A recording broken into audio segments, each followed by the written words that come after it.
परम पूज्य आचार्य जी, आज अगर दुनिया में हम देखते हैं कि जिस तरह से लोग जो हैं वो दुखों से और रोगों से जिस तरह से पीड़ित हैं, कई तो इतने गंभीर रोगों से पीड़ित हैं कि उनकी स्थिति ये है कि वो अपनी पहचान तक छुपाते हैं, वो अपने नाम तक नहीं बताना चाहते, वो अपनी फोटोग्राफ तक नहीं भेजना चाहते।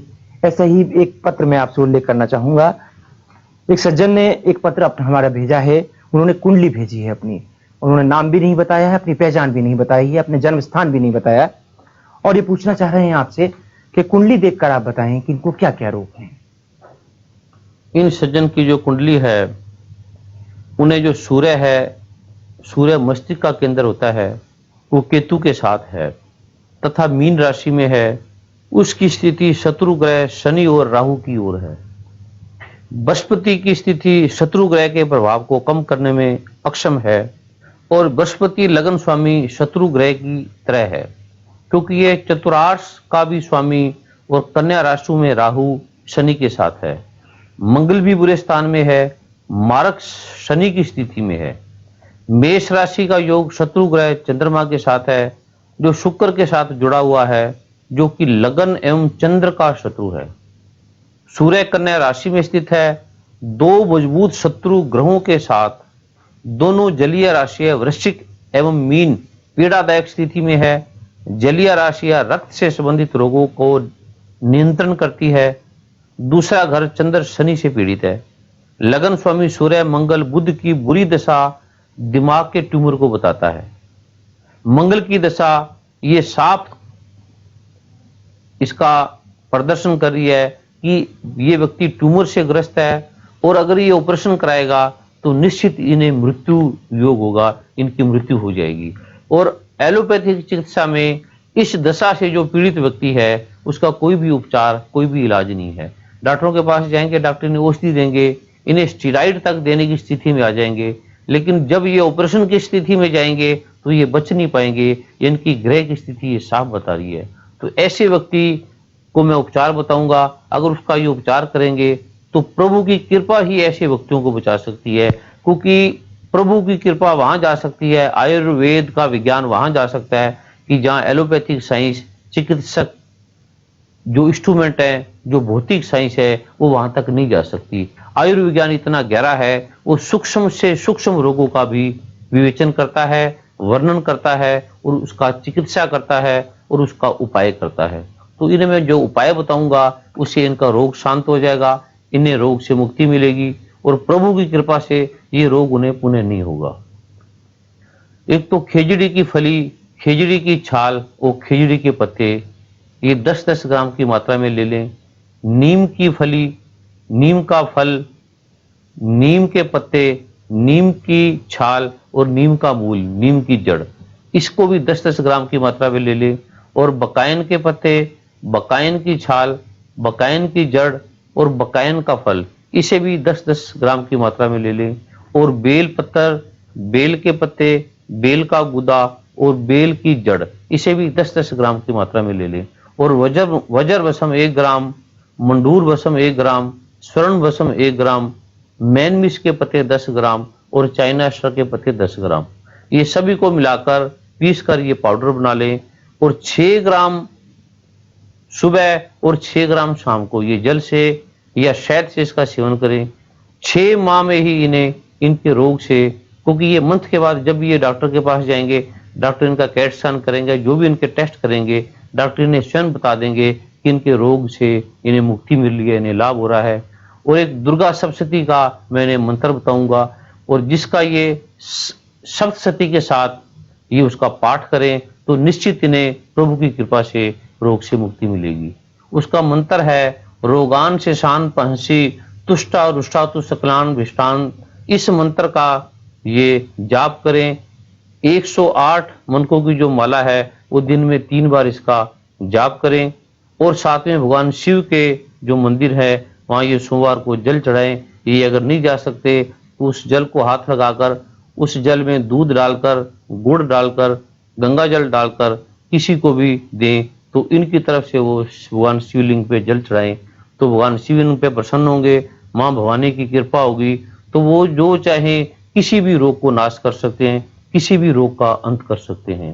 तो इन औषधियों से और इन चिकित्साओं से इनका रोग नष्ट हो जाएगा और 6 माह में ही इन्हें पता लगेगा कि दैवीय कृपा क्या होती है और आधुनिक विज्ञान क्या होता है। बहुत बहुत बहुत धन्यवाद डॉक्टर साहब। अब डॉक्टर साहब एक प्रश्न मैं आपसे करना चाहूंगा कि जिस तरह से आपने ब्रेन ट्यूमर के बारे में बताया, इसमें कोई संदेह नहीं है कि ब्रेन ट्यूमर जो है वो बहुत ही गंभीर रोग है। एलोपैथी के जो हमारे बड़े बड़े चिकित्सक हैं, बड़े बड़े डॉक्टर हैं, बड़े बड़े साइंटिस्ट हैं, वो अभी कारण नहीं पता कर पाए हैं कि ये होता क्यों है और इसके उपचार क्या हैं। इस पर पूरी तरह से वो नियंत्रण नहीं कर पाए हैं। तो प्रश्न मैं आपसे ही करना चाहूंगा कि ब्रेन ट्यूमर होता क्यों है? ब्रेन ट्यूमर इसका जो वास्तविक कारण है उसका पिछले जन्मों से भी संबंधित है और व्यक्ति किस ग्रह की स्थिति में होता है। अगर ये बचपन की अवस्था में जो इसकी जन्म कुंडली है, कोई आयुर्वेद का ज्ञाता, कोई ज्योतिष का प्रकांड ज्ञाता, कोई ब्रह्मवेता तत्ववेता संत अगर इस कुंडली को देखता बचपन में ही, तो उन्हें बचपन में ही बता देता कि इन्हें इस आयु में इस समय ये रोग होगा। ऐसा कोई मेडिकल साइंस में ऐसी चिकित्सा नहीं है कि 10 वर्ष पहले या 20 वर्ष पहले ही कोई आने वाले रोग के बारे में बता दे। अभी तक ऐसा आधुनिक विज्ञान के पास कोई चमत्कार, कोई रहस्य है या कोई इंस्ट्रूमेंट नहीं बना कि वो आने वाले रोगों के बारे में भी बता दे। लेकिन आयुर्विज्ञान में ऐसे रहस्य है, ये जो कुंडली है, ये जो फोटो की है, बच्चे की फोटो देखकर या कुंडली देखकर, ये एमआरआई है, स्कैनिंग है, टेस्ट हैं, ये जो लैब है ये तो अब बनी है। लेकिन आधुनिक युगों में जो आयुर्वेदाचार्य है उसका रोगों का वर्णन करते थे, उनका उल्लेख करते थे, जिससे ग्रंथ बड़े बड़े हैं। उसके पास तो कोई साधन नहीं था, उस समय कुछ भी उनके पास इंस्ट्रूमेंट नहीं था, तो वो इन्हीं रहस्यमय विधियों के द्वारा रोग का निदान करते थे, उसका उपचार करते थे। तो इसका जो मूल कारण है वो उस ग्रह में पैदा होना, उस ग्रह स्थिति में पैदा होना, और दूसरा कारण है कि उस वातावरण में उस आदमी की भक्ति में कमी होना, उसका खाने पीने के व्यवहार में ठीक ना होना, उन्होंने जो वातावरण दिया गया है उसमें उसके अनुकूल, स्वास्थ्य के अनुकूल उन्हें खाना, हवा, पानी ना मिलना, ये इस रोग के मुख्य कारण है। बहुत बहुत धन्यवाद डॉक्टर साहब। जिस तरह से आपने ब्रेन ट्यूमर जैसे गंभीर रोगों के बारे में उल्लेख किया है, विवरण दिया है, वाकई में उससे बहुत लोग जो हैं, बहुत लोगों को लाभ मिला होगा। अब मैं अगले पत्र का उल्लेख करना चाहूंगा और अगली एक तस्वीर का उल्लेख करना चाहूंगा। ये तस्वीर भेजी है मिस्टर राहुल जैन की हमको, और 29/8/1982 जो है उनकी डेट ऑफ बर्थ है और दिल्ली इनका बर्थ प्लेस है। तो आप बताएं इनको क्या क्या रोग हैं? राहुल जैन बचपन से ही काफी नटखट वृत्ति के रहे हैं और कभी ये शांत भाव से नहीं रहे। इनका पेट काफी समय से खराब रहा है और जब ये बचपन की अवस्था में थे, 5-6 वर्ष की अवस्था में, इन्हें डायरिया हो गया था और उसके बाद इनका सीरम बिलिरुबिन 9 तक पहुंच गया था। इन्हें जॉन्डिस हो गया था और एसजीओटी एसजीपीटी में भी इनमें काफी अंतर था और इनका ईएसआर सदा ही हाई रहता है और इनके पेट में ई हिस्टोलिटी का वॉर्म्स हैं। ये जांच कराएंगे तो उन्हें ये उसमें पाएंगे और इनकी फोटो से प्रतीत होता है कि ये इस समय घर से बाहर किसी लड़की के साथ इस समय घर में नहीं है। इनकी फोटो ये बताती है कि ये किसी वातावरण के, किसी परिवेश के अंदर आकर ये घर से भाग गए हैं, घर से चले गए हैं और इनके माता पिता काफी चिंतित हैं, काफी दुखी हैं और ये स्वयं भी उस अवस्था में घिरे हुए हैं। किस वातावरण में, किस परिवेश में ये कैसे गए हैं, ग्रह की कौन सी स्थिति इन्हें वहां लेकर गई है, ये किसी लड़की के करके उनके अभी उस लड़की के साथ भी हैं, तो ये इस समय ये घर से बाहर हैं, घर से गए हुए हैं। तो इनके माता पिता अगर मिलेंगे तो इन्हें लाने का उपाय भी बताएंगे किस तरह से ये वहां आ सकता है, क्योंकि प्रभु अगर चाहेगा तो वो कुछ भी कर सकता है और प्रभु चाहे तो किसी भी चीज का उपाय कर सकता है। तो प्रभु की कृपा से इनके माता पिता संपर्क करेंगे तो इन्हें इनका उपाय बताया जाएगा, क्योंकि ये जो उपाय होता है ये पर्सनली उपाय बताया जाता है, ये जनमानस को नहीं बताया जाता। तो इनके माता पिता से प्रार्थना करेंगे कि वो मिलें या पत्र लिखें तो हम इन्हें सहज में ही वो कैसे घर आ सकता है इसके बारे में चिंता करने की जरूरत नहीं, क्योंकि प्रभु के अंदर बड़ी शक्ति है, बड़ी सामर्थ्य है, प्रभु जो चाहे कर सकता है। तो प्रभु की कृपा का इन्हें और प्रमाण देंगे कि कुछ ही दिनों में ये पुनः घर लौट आएगा। तो प्रभु की कृपा से इन्हें पुनः फिर खुशी मिलेगी। बहुत बहुत धन्यवाद डॉक्टर साहब। अब मैं एक तस्वीर आपको दिखाना चाहूंगा एक बहुत ही छोटे से बच्चे की। खुशबू चोपड़ा इनका नाम है और बर्थ प्लेस है इनका जालंधर, पंजाब, और डेट ऑफ बर्थ है 30 मार्च 2000 और टाइम है 6:30 बजे का संध्या का। तो इस छोटे से बच्चे को क्या क्या रोग हैं? खुशबू चोपड़ा वास्तव में ही प्रभु ये एक अनुपम देन है, सुंदर बालक है, लेकिन इनका जो प्लीहा है वो बढ़ा हुआ है और ईएसआर भी इनका हाई है और टीएलसी डीएलसी इनके माता पिता जांच कराएंगे, उसमें भी इन्हें अंतर मिलेगा। और इन्हें रिकेट्स, इनकी जो हड्डियों में कैल्शियम की काफ़ी कमी है, विटामिन ए डी की काफ़ी कमी है और इतनी आयु में भी विटामिन ई की इनके अंदर कमी हो गई है। और इनका जो लीवर है वो भी इनलार्ज है, क्योंकि जब ये पैदा हुआ था उस समय ये कुछ ऐसी अवस्था में, ऐसे ग्रह में पैदा हुआ था कि इन्हें आज वो उस रोगों से आक्रांत होना पड़ रहा है।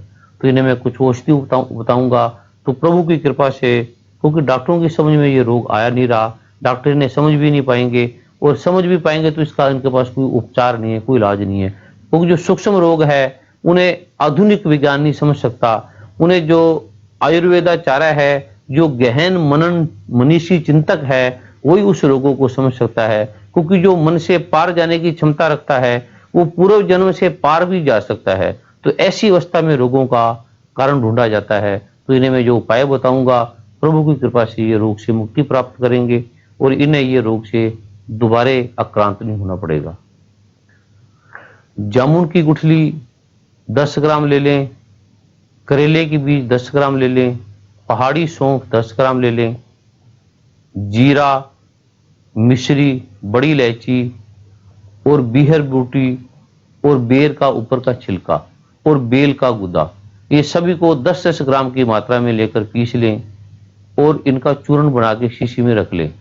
6 ग्राम की मात्रा में शहद में मिला के ये सुबह शाम इस बच्चे को दें। और मैनविस के पत्तों का, कनक का, लहसुन का, ये सरसों के तेल में उन्हें जला लें और इस तेल की इनके शरीर पर मालिश करें प्रतिदिन डेली।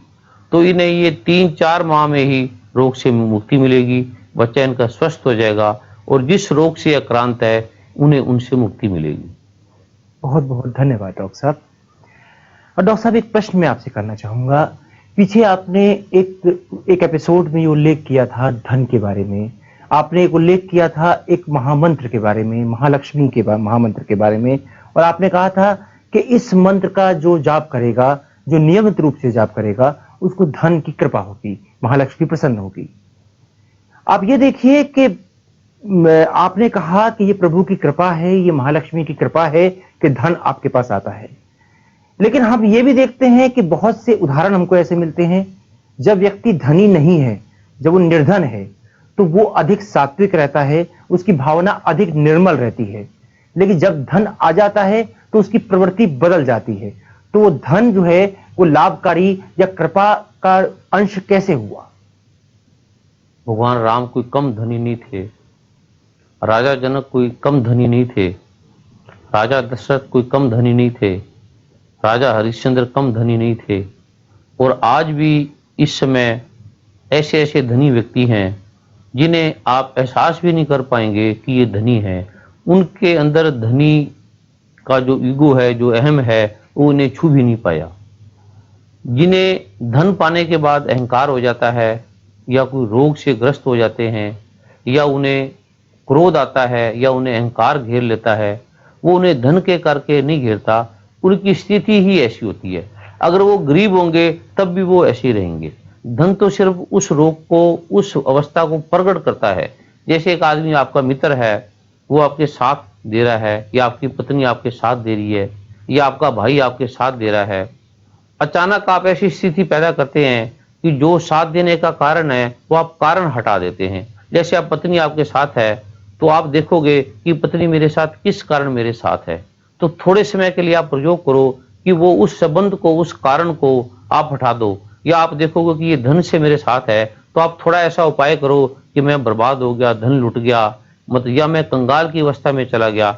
अगर पत्नी वास्तव में आपकी पत्नी होगी, आपकी सहायक होगी, तो वो गरीबी में भी आपके साथ रहेगी। अगर कोई मित्र होगा तो वो गरीबी में भी आपके साथ होगा।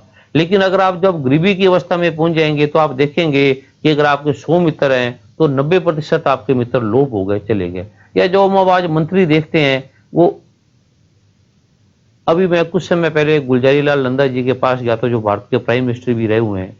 लेकिन जब मैं वहां गया तो मैंने देखा कि वहां कोई भी व्यक्ति उसके पास, इवन पड़ोसी भी उसके पास नहीं जाता था। लेकिन जब वो प्रधानमंत्री थे तो सारा जन समुदाय उसकी तरफ दौड़ता था।